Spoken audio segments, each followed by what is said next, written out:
sekalian, majlis akan diteruskan dengan ucap pertama kedua yang bertajuk IR 4.0, Peluang dan Cabaran Mahasiswa. IR 4.0, The Opportunities and Challenges for Students.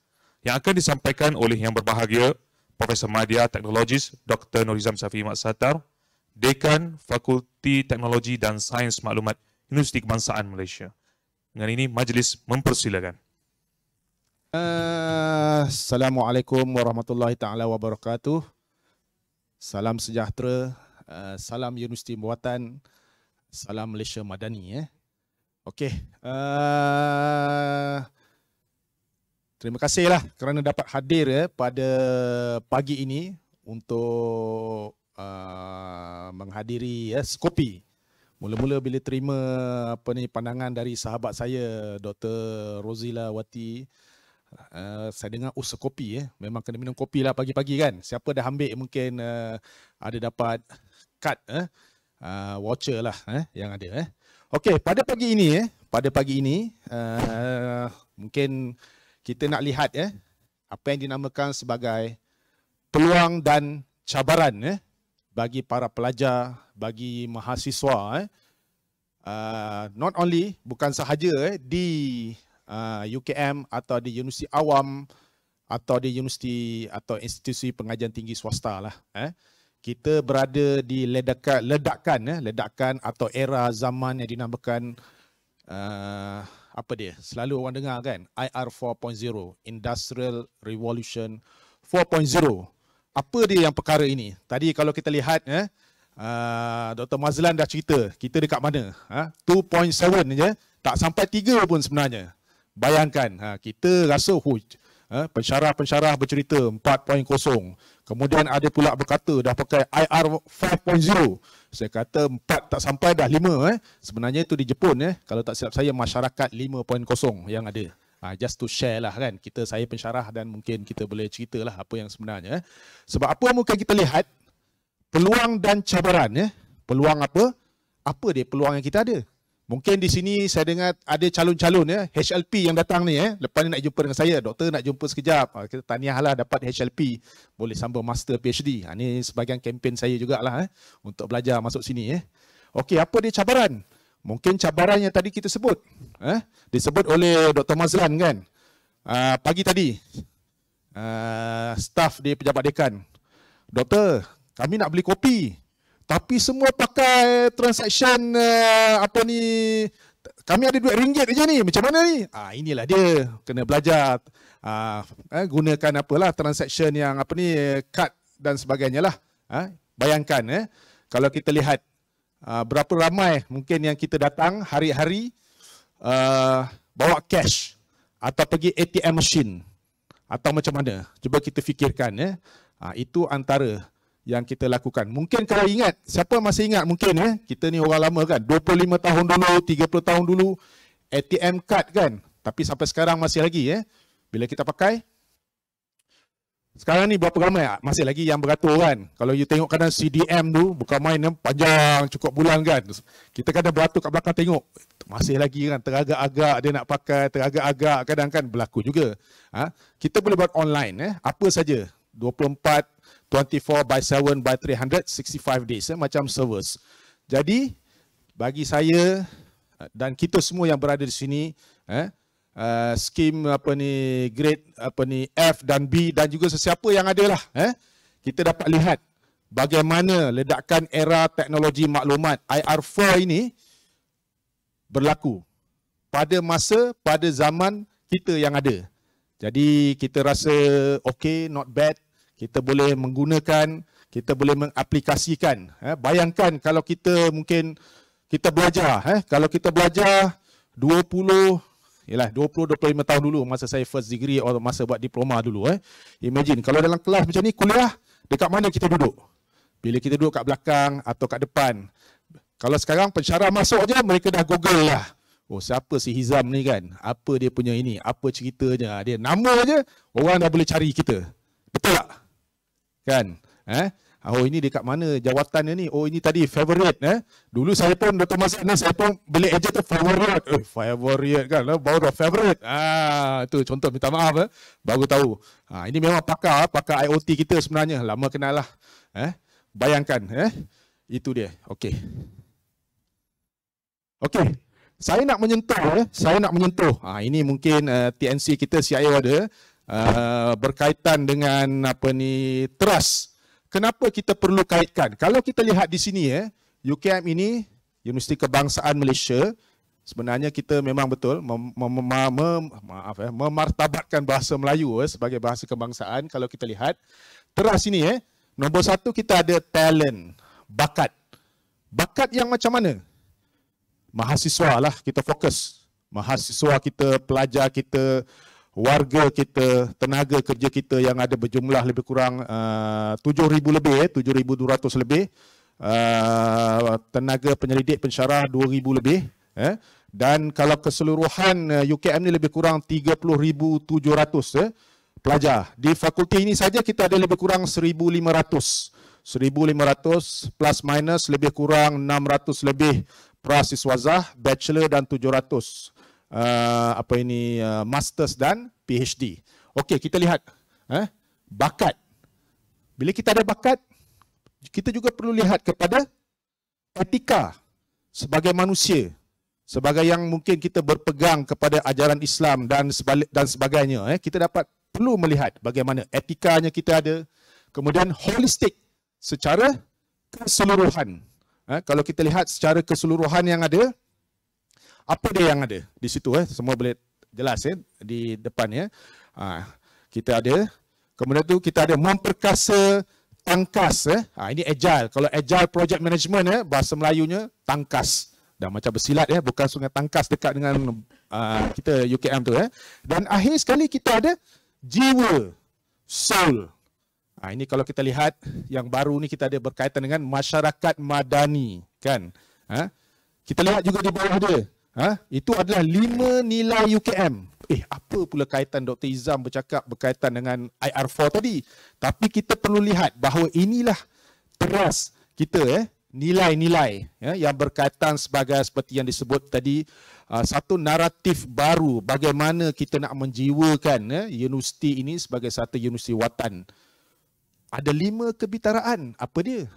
Watan. Watan ni mungkin sebagai bangsa Malaysia, budaya Melayu, bahasa Melayu. Kemudian kita ada iMinda. iMinda ni apa dia?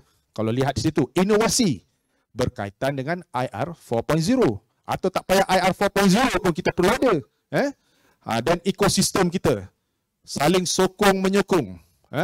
Maksudnya dari segi teknologi, dari segi manusia itu sendiri, user kalau dalam sistem contohnya, holistik. Kerjaya.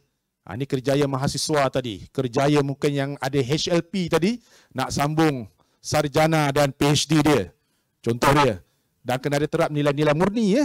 Okey. Kemudian ini berkaitanlah relevan dengan kita, digital. Infra kita, pedagogi, cara kita belajar. Kalau dulu mungkin pen and paper, kita duduk. Sekarang ni mungkin kita duduk dan kita menulis atau kita record. Voice to text. Sekarang ada pula fenomena baru. Siapa tahu? Apa dia? Yang kadang-kadang pensyarah pendidik ni dia rasa takut. ChatGPT. Jawatan kuasa pun dah ditubuhkan ni di UKM. Saya volunteer lah masuk kan. Bukan volunteer lah, nak tahu kan. Dulu kalau kita 15-20 tahun dulu, bagus kalau masa kita buat assignment ramai-ramai kan. Bagus kalau ada satu sistem, kita cakap je dia boleh tulis untuk kita. Sekali bila dah ada sekarang, kita rasa apa? Takut pula kan. Cuba awak try. Masuk ChatGPT itu tulis. Apa je soalan?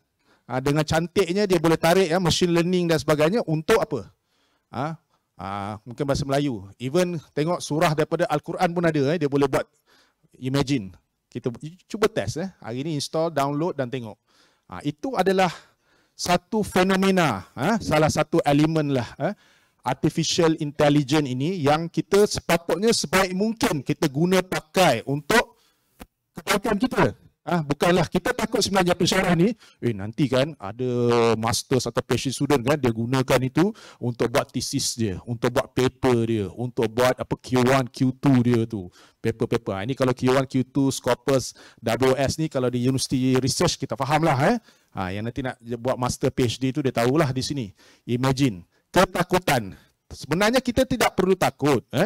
Kerana bila kita takut ni, kita tak dapat tahu apa itu risiko dia kita pakai. Kalau kita gunakan untuk kebaikan kan. Bayangkan ya. Ini adalah isu-isu yang kita perlu lihatlah di zaman IR 4.0 ini ya. Akhir sekali, prihatin. Bila kita masuk prihatin ni apa dia? Situ kita ada tengok konsep sihat, perpaduan, kebajikan, kemasyarakatan, mesra OKU. 25 di bawah tu prakasa. Prakasa ni bahasa Sanskrit ya. Sanskrit ni kira susu galuh bahasa Melayu. Inisiatif. Kita inisiatif, kita tahu. Prakasa ni kita kurang tahulah. Okey, dari semua yang ada ini sebenarnya dia ke arah dua perkara saja. Apa dia? Keboleh pasaran graduan. Graduate employability. So untuk tahun ini, alhamdulillah kita dapat 94%.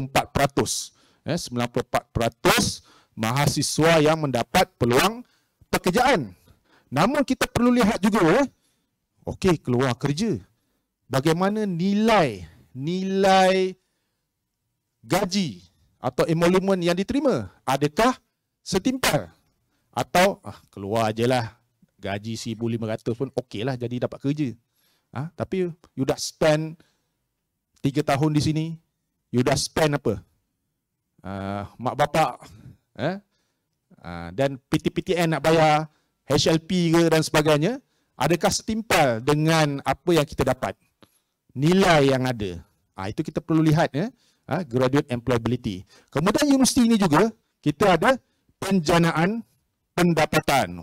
Hebat ni dengar kan, universiti menjana dah macam corporate dah. Tahun ini saudara-saudari, tuan-tuan dan puan-puan, bayangkan UKM insya-Allah akan menjana 651,500,000 lebih kurang lah.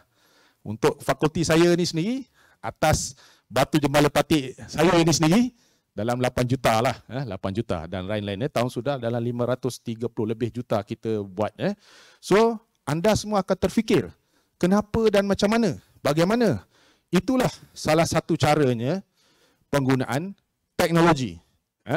Mungkin teknologi kita masih lagi walaupun FTSM mungkin 2.7 ke 3.0 atau is a hybrid atau mix antara dari 1, 2, 3, 4 yang ada tadi itu. Boleh diguna pakai di sini.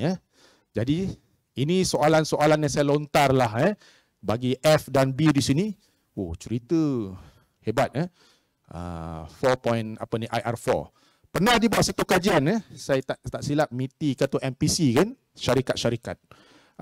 Dah buat ke IR4 ni? Saya sudah pasang isu CCTV. Dia kata IR4. Kemudian dia tunjuk lagi, saya pakai Microsoft Excel. Itu dah teknologi. Digital lah. Kan? Microsoft kita 365 yang ada contohnya. Dia rasa itu adalah IR 4.0. Apa sebenarnya IR 4.0? Mungkin kita refresh balik. Tadi Dr. Mazlan pun dah inform juga. Okey, ini cerita sejarah. Saya sebenarnya selain daripada IT ni, saya suka sejarah. Sejarah geoeconomics atau sociopolitik. Kalau kita lihat IR4 yang pertama, First Mechanical Loom 1784. Pada masa ini, sebenarnya dia bermula di barat lah. Bermula di barat. Sebab itu kalau kita lihat, bila negara-negara kita ni menjadi koloni, negara-negara kita panggil penjajah lah, terutama kuasa-kuasa besar pada masa itu, England, Perancis, sebagai kerana apa? Mereka nak hasil bumi kita, kan? Hasil bumi, diintroduce, diperkenalkan juga, kemudian getah. Itu tahun 1925 di Taiping contoh dia.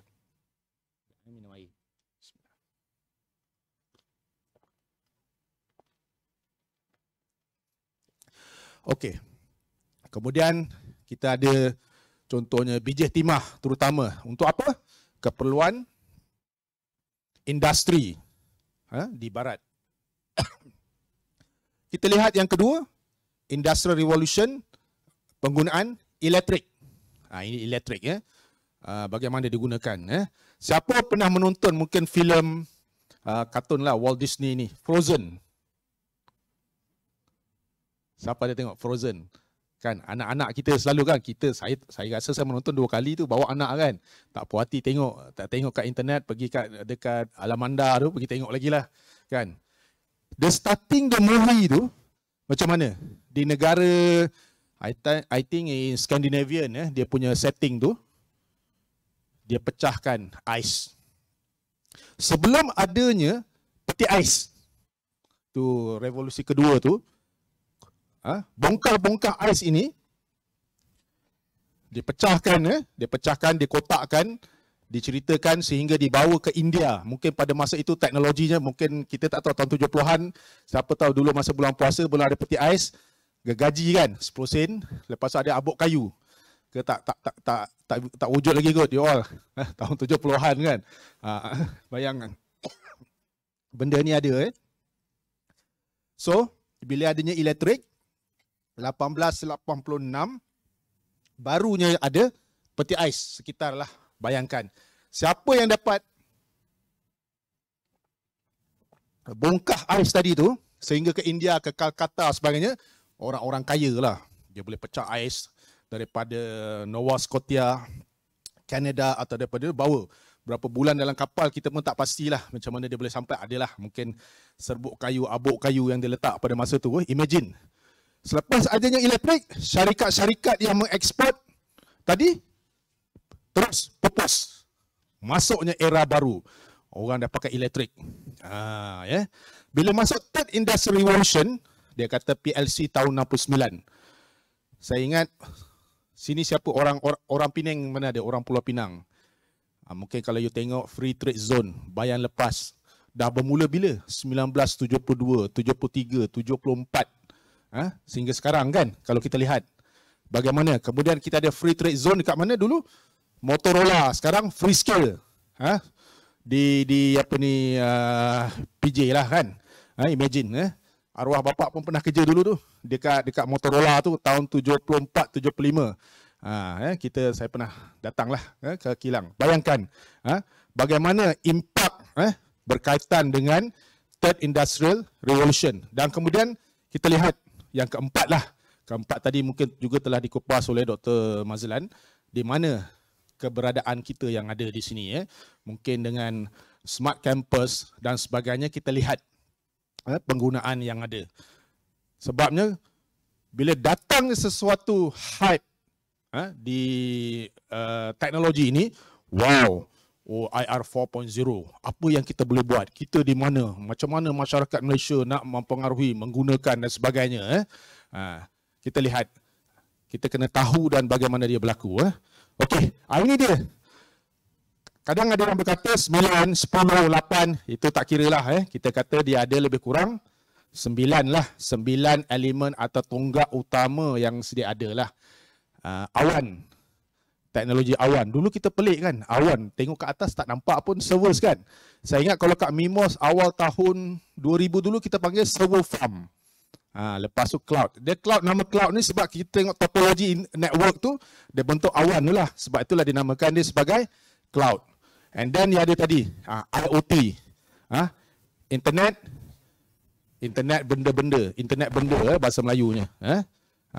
Kemudian sistem integrasi, simulasi, autonomous robot termasuk drone, data raya, big data, bukan hantu raya, data raya, augmented reality, boleh AG atau virtual reality, additive manufacturing, termasuk mungkin tadi kita nak buat 3D printing, kalau nak print burger kan contohnya.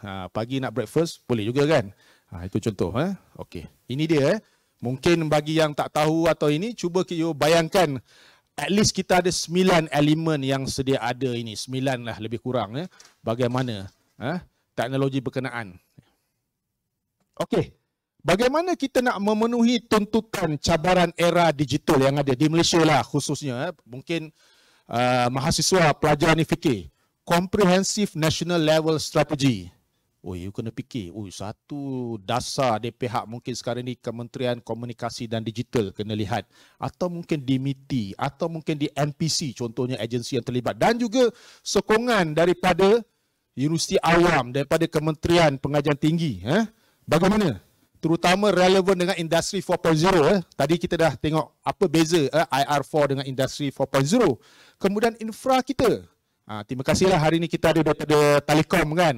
Infra kita tu nanti kita akan tengok ada 5G. Ekosistem kita bagaimana? Energy, telecommunication dan ekosistem gaps. Apakah jurang yang ada? Menteri YBM selalu berkata, YBM KKD berkaitan dengan pelaksanaan 5G ini. Kenapa dengan adanya 5G ini cepat kita akses kepada konten, kandungan. Dan sekarang ini pula apa berlaku? Ada pula talent baru, bakat baru, pencipta konten, TikToker, apa lagi? Instagramer, dan macam-macam lagi lah. Berbagai lagi yang ada. Imagine, bila adanya infra atau prasarana, maka kita boleh menggalakkan tadi pembangunan kandungan dan sebagainya. Kemudian, kena lihatlah targeted insentif dan funding. Yang kemudian nombor 4 ni human capital. Inilah yang saya nak tekankan di sini. Labor intensif atau kadang-kadang ada mismatch skill set. Sebab itu kalau kita lihat di UKM sendiri, kita ada finishing school. Kita ada juga untuk meningkatkan kebolehpasaran ni, ada kursus-kursus contohnya kita bagi dengan AWS. Bukan nak market lah.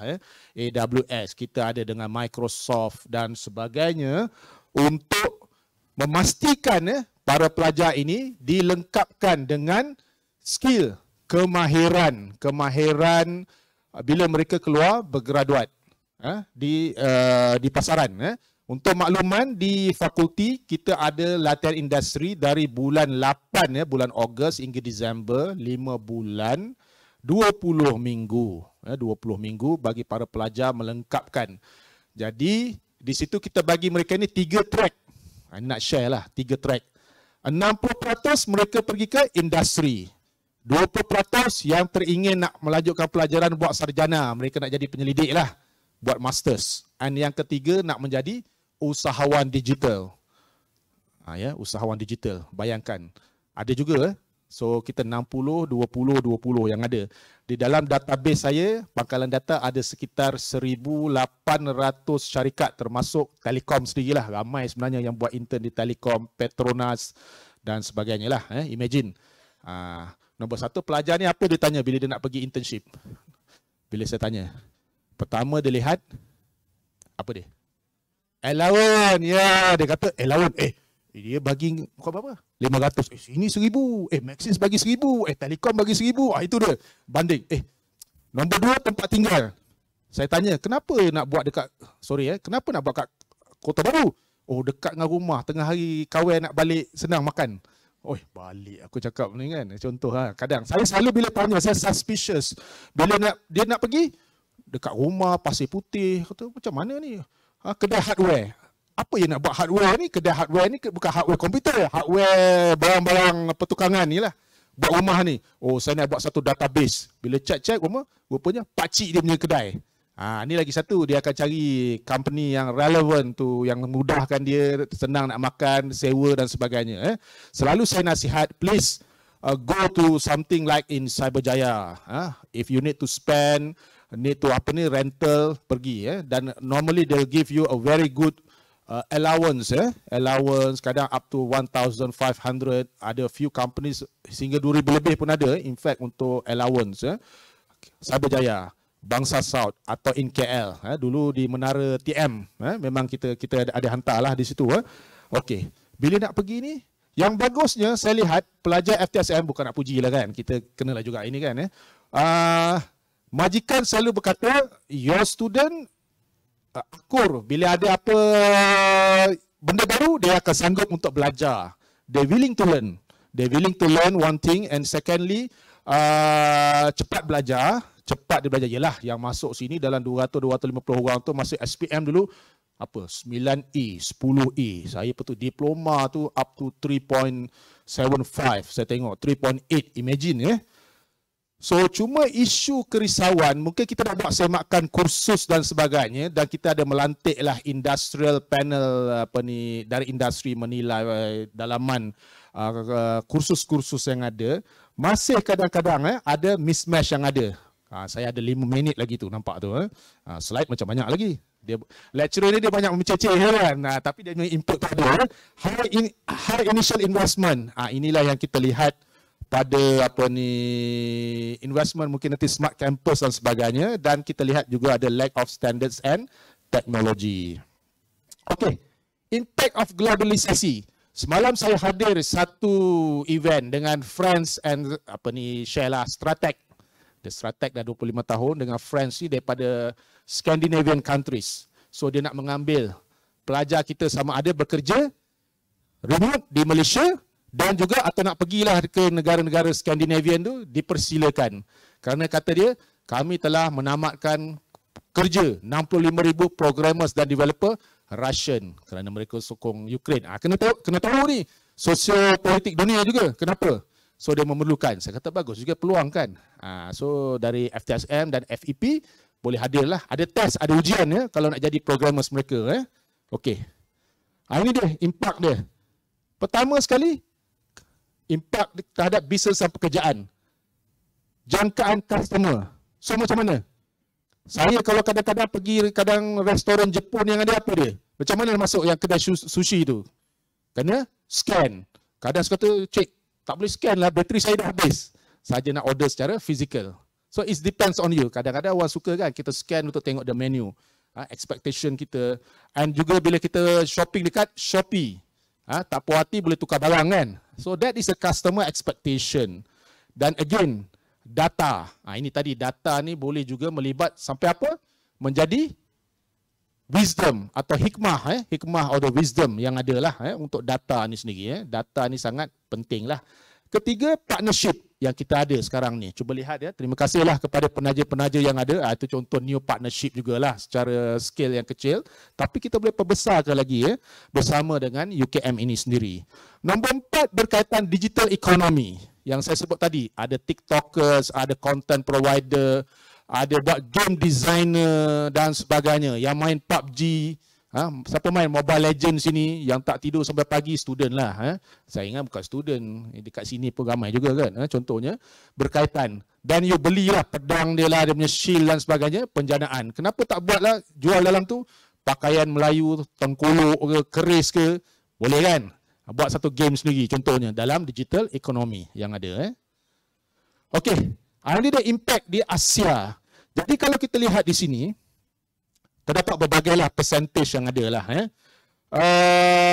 Kaitan-kaitan dengan humanizing. Saya lihat di sini humanize kemanusiaan. Sebab itu kita di UKM ini kita lihat nilai-nilai yang ada itu kaitan dengan cabaran lah kepada para pelajar ini. Bagaimana? Bukan sekadar kita melahirkan manusia, mahasiswa yang hebat dari segi teknologi dia. Dia bolehlah coding ke, low code dan sebagainya. Last week saya attend satu Swift UI Apple low code. 3 minggu, 2 minggu dia dah boleh buat. Sebenarnya bila belajar kat Coursera ni sekejap je belajar coding ni sebagainya. Tapi kita lihat nilai-nilai kemanusiaan kita, nilai-nilai kita yang ada. Itu kita harus lihat perkara-perkara beginilah. Sebab situ disebut almost 60% nak apa? Interpersonal, creative and strategic decision making task. Itu penting Okey. Ini patah balik pula. Okey. Job landscape kalau kita lihat sini. Okey, tinggal 1 minit. Growing job demand. Bayangkan. Chatbot atau sekarang ni AI kita gunakan. Itu dia kalau dia decreasing. Yang ini semua saya ambil daripada World Economic Forum lah yang sedia ada.